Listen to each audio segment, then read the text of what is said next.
병원에서 입원하래. 심장 수술을 해야 한대. 어머님, 저희 유럽 여행 일정 다 짰거든요? 비행기표랑 호텔 전부 예약돼 있어서요. 그래도 수술 날은 누가 좀 있어줘야 하지 않겠니? 요즘은 보호자 없어도 된대요. 수술도 큰 거 아니라며 그쯤은 혼자 하실 수 있잖아요?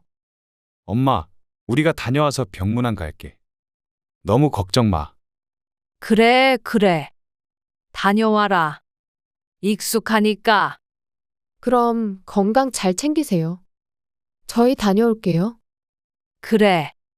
나도 다녀올 테니까. 어디를요? 수술 끝나고 내 돈이 가장 아깝지 않은 곳으로. 오늘 사연은 68세 김정순 씨의 이야기입니다. 올해로 68이 된 김정순 씨는 요즘 가슴이 자주 뜁니다. 그저 감정 때문이 아니라 병 때문입니다. 며칠 전 병원에서 정밀 검사를 받고 의사는 심장 쪽에 시술이 필요하다고 말했습니다. 갑작스러운 소식에 정순 씨는 입을 다물지 못했습니다. 그래도 겉으론 괜찮은 척 고개를 끄덕였죠. 다들 바쁜데 괜히 걱정 끼치지 말자. 그게 정순 씨의 오래된 습관이었습니다. 아들은 대기업 다니느라 늘 바쁩니다. 며느리도 요즘 학원에 다니며 외국어 공부를 한다고 했습니다. 그래서일까요? 병원 갈 일이 생겨도 누구에게 말 한마디 못 꺼냅니다. 시술 전 상담을 받으러 간 날, 정순 씨는 진료실 앞대기 의자에 조용히 앉아 있었습니다. 옆에는 보호자들이 앉아 서로 이야기하며 시간을 보내고 있었고, 정순 씨는 혼자였습니다. 아들 녀석은 바쁘다고 했지. 입 밖으로 나간 혼잣말에 본인도 놀라듯 조용히 입을 다물었습니다. 간호사가 다가와 이름을 불렀습니다. 김정숙님, 보호자분은 안 오셨어요? 정순 씨는 잠시 당황하더니 민망하게 웃으며 말했습니다. 아, 오늘은 제가 혼자 왔어요. 간호사는 어색한 미소를 지으며 고개를 끄덕였고, 정순 씨는 속으로 괜히 물어봤다는 듯 머리를 끄덕였습니다. 심장 초음파, 혈액검사, CT 촬영까지 병원에서의 절차는 길고 낯설었습니다. 혼자 이동해야 했고 설명도 혼자 다 들어야 했습니다. 머릿속이 복잡했지만 그래도 끝까지 차분히 들으려 애썼습니다.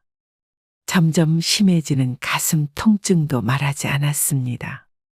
혹시나 아이들이 알게 될까 걱정돼서였습니다. 며느리는 주말마다 영어 학원 다닌다며 시댁에 오지 않았고, 아들도 늘 전화 한 통으로 바쁘다는 말만 남겼습니다. 나 하나쯤은 빠져도 세상은 잘 돌아가더라. 정순 씨는 그런 생각을 종종 하게 됐습니다. 지하철역까지 가는 길 발이 무겁습니다. 시술 날짜가 다가오지만 누구 하나 관심 가져주는 사람은 없습니다. 그래도 괜찮다, 괜찮을 거라며 정순 씨는 혼잣말을 하며 고개를 끄덕였습니다. 하지만 어느새 코끝이 시큰해졌습니다. 눈물이 날까봐 급히 마스크를 고쳐 썼습니다. 병원에서 찍은 예약표를 고이 가방에 넣으며 정순 씨는 생각했습니다. 아프면 아픈 대로 그냥 혼자 견디는 수밖에 없지. 그 말이 꼭 삶 전체를 관통하는 것처럼 느껴졌습니다. 그날 밤, 정순 씨는 식탁에 앉아 식은 밥을 천천히 떠먹었습니다. 자식들 사진이 담긴 액자를 바라보며 그래도 잘 자라준 게 어디냐 라며 조용히 말했습니다. 하지만 어느새 숟가락은 손에서 멈춰 있었습니다. 심장이 아픈 건지 마음이 아픈 건지 알 수 없었습니다. 병원에서 검사 결과를 받은 날, 정순 씨는 한참을 의자에 앉아 있었습니다. 의사의 말은 분명했습니다. 최대한 빠른 시일 내에 입원해서 시술을 받으셔야 해요. 시술이란 단어에 머리가 멍해졌지만 정순 씨는 담담한 얼굴로 고개를 끄덕였습니다. 그날 집에 돌아오자마자 식탁에 앉은 정순 씨는 오래 고민하다 전화를 걸었습니다. 나 수술 받게 됐어. 아들에게 꺼낸 첫마디였습니다. 잠시 정적이 흘렀고 수화기 너머로 들린 아들의 대답은 무거웠습니다. 엄마, 수술이 위험한 건 아니지? 걱정보다 확인이 먼저였습니다. 정순 씨는 망설이다가 조용히 말했습니다. 큰 수술은 아니래. 그래도 입원은 해야 한대. 그러자 곁에서 들리는 며느리의 목소리. 어머니, 저희 유럽 여행 일정 다 짰어요. 항공권도 숙소도 다 예약했거든요. 취소하면 위약금도 크고 손해가 커요. 말을 듣는 정순 씨는 아무 말도 하지 않았습니다. 심장이 아니라 마음이 덜컥 내려앉는 기분이었습니다. 그래, 너희도 쉬어야지. 간신히 짜낸 말이었습니다. 하지만 며느리는 이어 말했습니다. 어차피 위험한 수술도 아니라면서요? 아들 또한 한숨을 내쉬며 말했습니다. 엄마, 우리 여행 끝나고 바로 갈게. 그 말에 정순 씨는 씁쓸히 웃었습니다.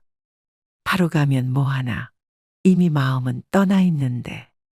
수화기를 내려놓고 한참 동안 식탁 위를 바라봤습니다. 여행 계획이라는 단어가 머릿속을 맴돌았습니다. 정순 씨는 혼잣말로 중얼거렸습니다. 내가 아픈 것보다 여행 일정이 더 중요한 거지. 그날 밤 정순 씨는 이번 날짜를 적어둔 메모지를 다시 펼쳐봤습니다. 며느리의 말이 자꾸 떠올랐습니다. 유럽은 비수기라 딱 좋은 시기예요. 자식들이 이토록 덤덤한 반응을 보일 줄 몰랐습니다.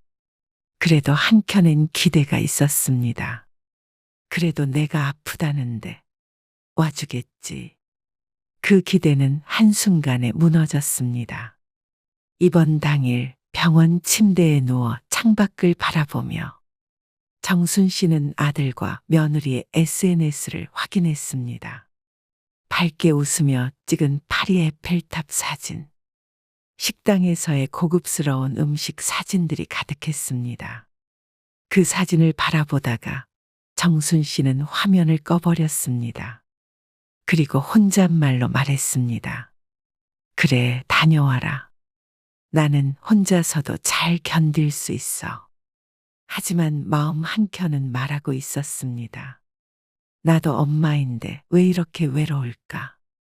며느리 생일엔 꽃다발과 외식 사진을 올리더니 내 생일엔 아무 연락도 없었지. 정순 씨는 잠시 눈을 감았습니다. 병실 천장이 눈앞에 흐릿하게 번졌습니다. 아들이 보내온 건 과일 바구니 하나였습니다. 하지만 정순 씨는 그 안에서 온기를 찾지 못했습니다. 정순 씨는 아무런 감흥이 없었습니다. 마음속은 서늘했습니다. 병실 커튼 너머로 스치는 간호사의 발소리. 그게 더 위로처럼 느껴지는 날이었습니다. 사랑받고 싶었던 게 아닙니다. 그저 외롭지 않기를 바랐을 뿐이었습니다. 그날 밤 정순 씨는 작은 다이어리에 짧은 문장을 적었습니다. 나도 한때는 누군가의 전부였다. 이번 당일 아침 창밖엔 조용히 비가 내리고 있었습니다. 정순 씨는 작은 손가방 하나를 들고 집을 나섰습니다. 우산을 들었지만 비는 바람을 타고 얼굴을 적셨습니다. 택시를 잡아 타고 병원으로 향하는 길. 운전기사는 묻지도 않았지만 말없이 라디오만 켜놨습니다. 창밖 풍경은 흐리고 마음은 더 흐렸습니다. 병원에 도착해 입원 수속을 마친 뒤 수술 동의서를 내미는 간호사의 손이 보였습니다. 서명을 하기 전 정순 씨는 한참을 펜을 들고 있었습니다. 그리고 조용히 중얼거렸습니다. 어차피 나 혼자니까 사인한 서류를 건네주며 멋쩍은 미소를 지었습니다. 하지만 간호사는 그 미소에 담긴 외로움을 알 리 없었습니다. 수술복으로 갈아입고 병실 침대에 앉은 정순 씨는 침착하게 자신의 짐을 정리했습니다. 작은 손거울과 립밤 그리고 휴대폰. 한참을 들여다보던 휴대폰 화면엔 아들에게 보낸 메시지가 떠 있었습니다. 지금 병원 도착했어. 수술 전이야. 읽음 표시만 떠 있고 대답은 없었습니다. 곧 수술실로 향하는 병동 복도를 따라 침대가 천천히 이동했습니다. 수술실 앞에 도착했을 때 간호사가 다가왔습니다. 보호자분은 연락 받으셨을까요? 정순 씨는 조용히 고개를 저었습니다. 글쎄요. 지금 유럽 여행 중이라. 간호사의 눈빛이 잠시 머뭇거리더니 곧 아무 일 없는 듯 수술실 문을 열었습니다.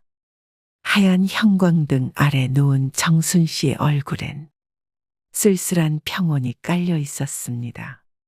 수술 준비가 진행되는 동안에도 정순 씨는 자꾸만 고개를 돌려 간호사를 찾았습니다. 혹시라도 아들이 갑자기 올지도 모른다는 어리석은 기대 때문이었습니다. 휴대폰을 침대 옆 작은 선반에 올려놓고 다시 한번 확인해 봅니다. 아직도 그대로 읽음 표시만 떠 있는 대화창. 정순 씨는 한숨을 삼키듯 웃었습니다. 아들 바쁘겠지 뭐. 마취 준비가 시작되자 간호사가 다가왔습니다. 금방 끝날 거예요. 걱정 마세요. 정순 씨는 고개를 끄덕였습니다. 하지만 그녀가 걱정하는 건 수술이 아니었습니다. 마음속 깊은 곳에 비어있는 의자 하나. 그곳에 앉아 있어야 할 사람이 없다는 사실이었습니다. 마취가 시작되자 눈앞 풍경이 서서히 흐릿해졌습니다. 그리고 마지막으로 떠오른 생각은 다행이야. 안 울고 들어왔네. 수술실 안은 고요했고 밖에는 여전히 비가 내리고 있었습니다. 그리고 대기실 한켠 텅 빈 보호자 의자만 조용히 놓여 있었습니다. 퇴원하는 날 병실 창밖엔 환한 햇살이 내려앉아 있었습니다. 정순 씨는 작은 캐리어를 끌고 병원을 나섰습니다. 혼자 택시를 타고 조용히 집으로 향했습니다. 집 앞에 도착했을 때 현관문을 여는 손이 잠시 멈칫했습니다. 이제 다시 혼자네. 조심스레 문을 열고 들어간 집은 며칠 동안 사람의 기척이 전혀 없었습니다.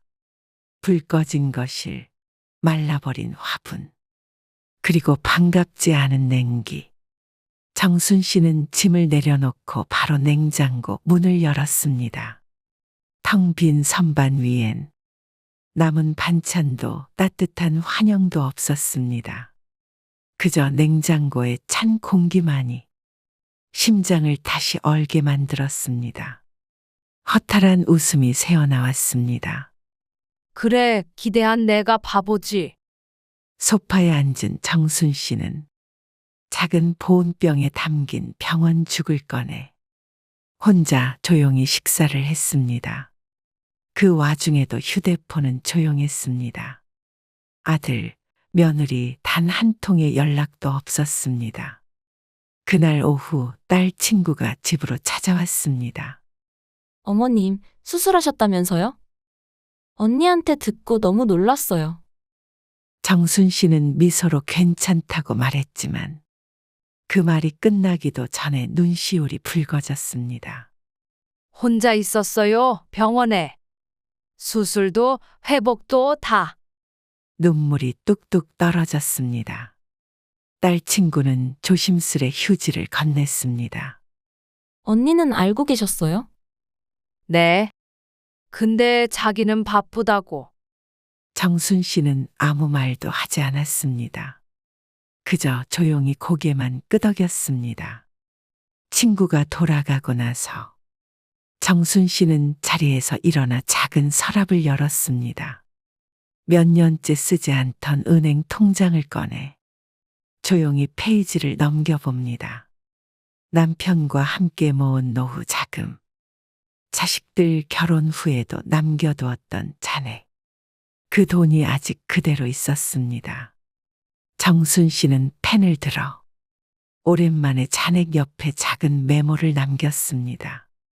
이젠 나를 위해 써야겠다. 심장이 다시 아프지 않도록, 마음이 더 이상 다치지 않도록. 정순 씨는 창밖을 바라보며 중얼거렸습니다. 이젠 나도 나를 좀 챙겨야지. 그날 밤 정순 씨는 따뜻한 물에 발을 담그고 혼자만의 차를 우려냈습니다. 수술보다 더 아팠던 건 사람에게서 오는 외로움이라는 걸 알았기 때문입니다. TV도 끄고 휴대폰도 내려두고 정순 씨는 처음으로 스스로를 위한 시간을 보냈습니다. 작은 일기장에 조심스레 써내려갔습니다. 기대하지 말 것, 의지하지 말 것. 이젠 내 인생도 내가 챙길 것. 그리고 살짝 미소 지으며 덧붙였습니다. 조만간 큰 정리 한번 해야지. 유럽 여행을 다녀온 지 일주일째 되는 날, 아들 내외가 정순 씨 집을 찾아왔습니다. 어머니, 다녀왔어요. 이거 프랑스에서 사온 거예요. 며느리는 고급스러운 봉투를 내밀며 웃었습니다. 정순 씨는 웃으며 받았지만 예전처럼 반갑게 받아들지는 않았습니다. 그래. 다녀왔으면 피곤했겠다. 아니에요. 여행 덕분에 기분 전환 제대로 했죠? 아들은 거실에 앉자마자 물었습니다. 어머니, 몸은 좀 어떠세요? 수술 잘 됐다면서요? 응. 잘 끝났어. 이제는 뭐 그럭저럭 괜찮아졌지. 그 말에 아들은 안도하며 고개를 끄덕였고 며느리는 밝게 웃으며 말을 꺼냈습니다. 다름이 아니라요. 이번 주말에 손주 생일 파티하거든요. 간단히 가족들끼리만요. 꼭 오셔야 해요. 정순 씨는 찻잔을 들었다가 조용히 내려놓았습니다. 이번엔 조용히 지낼게. 요즘은 사람 많은 데 가면 좀 피곤해서. 어머니, 애가 할머니 온다고 기대하고 있는데요. 기대는 하지 말라고 전해줘. 기대하면 실망도 크잖니. 정순 씨의 말투는 예전보다 더 담담했고 그 속엔 묘한 거리감이 느껴졌습니다. 며느리는 분위기를 바꾸려는 듯 애써 미소를 지었습니다. 어머니, 전에 말씀하셨던 그 통장 정리는 잘 되셨어요? 정순 씨는 고개를 끄덕였습니다. 응. 이제는 내가 쓸 만큼만 남기고 나머진 다 정리했어. 아들은 의아한 듯 정순 씨를 바라보다 조심스레 물었습니다. 무슨 말씀이세요? 뭐 그렇게 급하게 하셨어요? 급하지. 이제는 뭐든 내 마음 편한 대로 하려고. 누구 눈치 볼 나이도 아니고. 며느리의 눈빛이 흔들렸습니다. 무언가 감지한 듯 말투가 살짝 바뀌었습니다. 어머니, 혹시 뭐 바꾸신 거 있으세요? 재산이나 그런 쪽으로요. 정순 씨는 며느리를 조용히 바라보며 말했습니다. 그건 왜 묻니? 내 인생인데 내 맘대로 하면 안 되는 거니? 아들은 헛기침을 하며 말을 돌렸습니다. 어머니, 너무 혼자서 마음 쓰지 마세요. 앞으론 저희가 잘 챙길게요. 하지만 정순 씨는 고개를 저었습니다. 이젠 괜찮아. 누군가를 기대했다가 실망하는 일. 이제는 그만하려고. 그녀의 말에 방하는 순간 조용해졌습니다.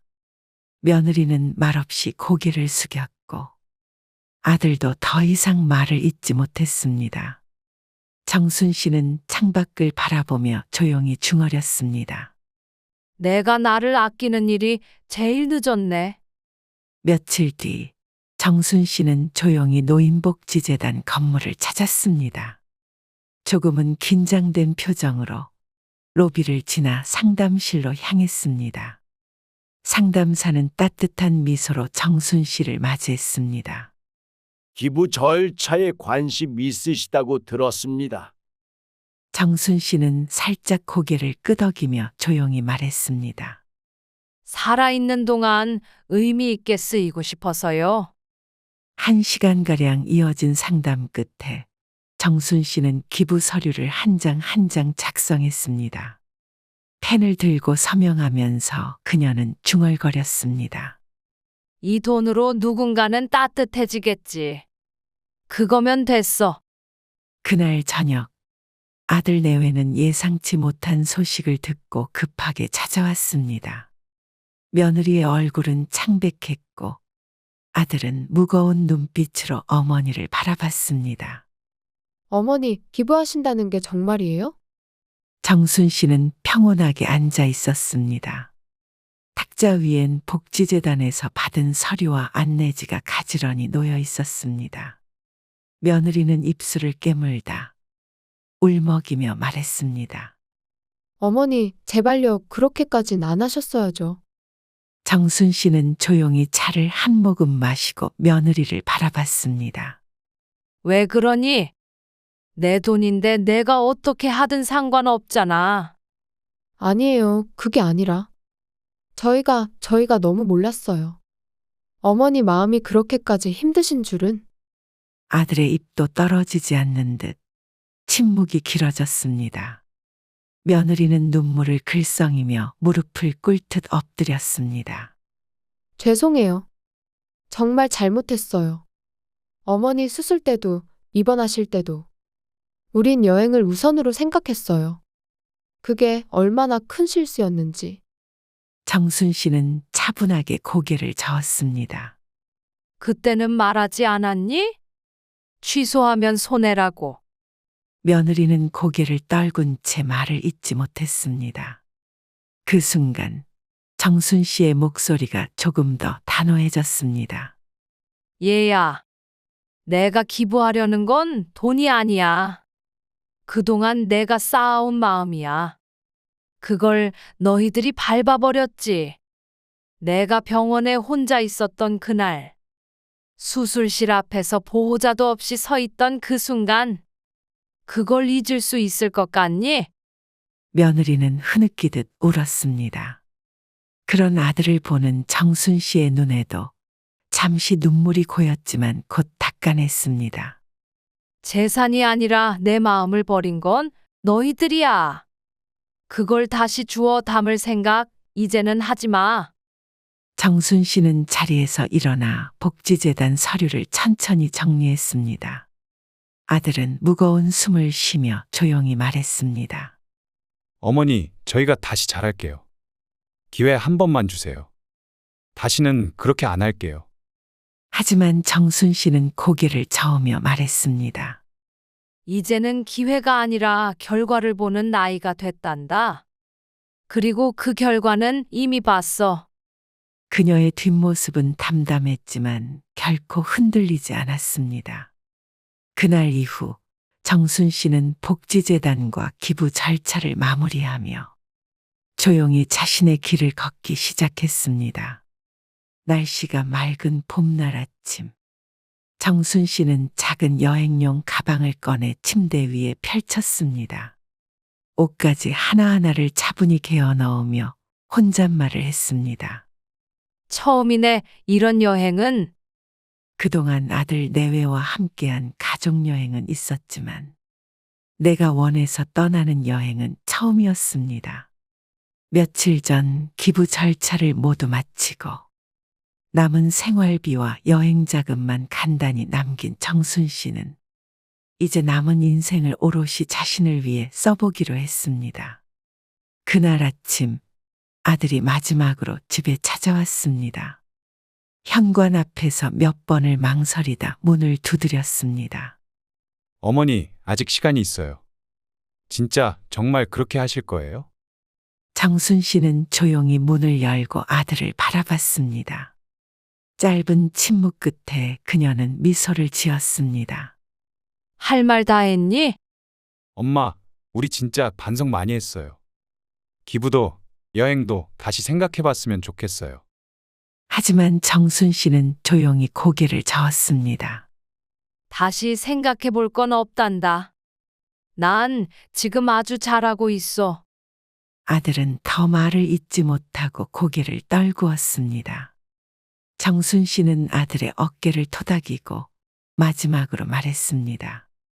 내가 내 삶을 사는 것처럼 이제 나도 내 삶을 좀 살아보려는 거야. 그날 오후 정순 씨는 근처 사진관을 찾았습니다. 여권 사진을 찍기 위해서였습니다. 사진관 아저씨가 렌즈를 맞추며 말했습니다. 여행 가시나 봐요. 정순 씨는 환하게 웃으며 고개를 끄덕였습니다. 네, 이제 좀 늦은 여행이지만요. 그날 밤 정순 씨는 가방을 다 싼 뒤 탁자에 앉아 조용히 다이어리를 펼쳤습니다. 예전엔 아들, 며느리, 손주의 생일로 가득했던 그 다이어리에 이번엔 자신의 일정이 적혀 있었습니다. 출국 4월 15일, 첫 여행지 오사카 벚꽃 구경. 그리고 마지막 페이지엔 단 한 줄. 내 인생을 소중히 여기는 법. 정순 씨는 조용히 다이어리를 덮고 창문을 열었습니다. 봄바람이 살랑 불어왔고 그녀의 얼굴에는 오랜만에 평온한 미소가 피어올랐습니다.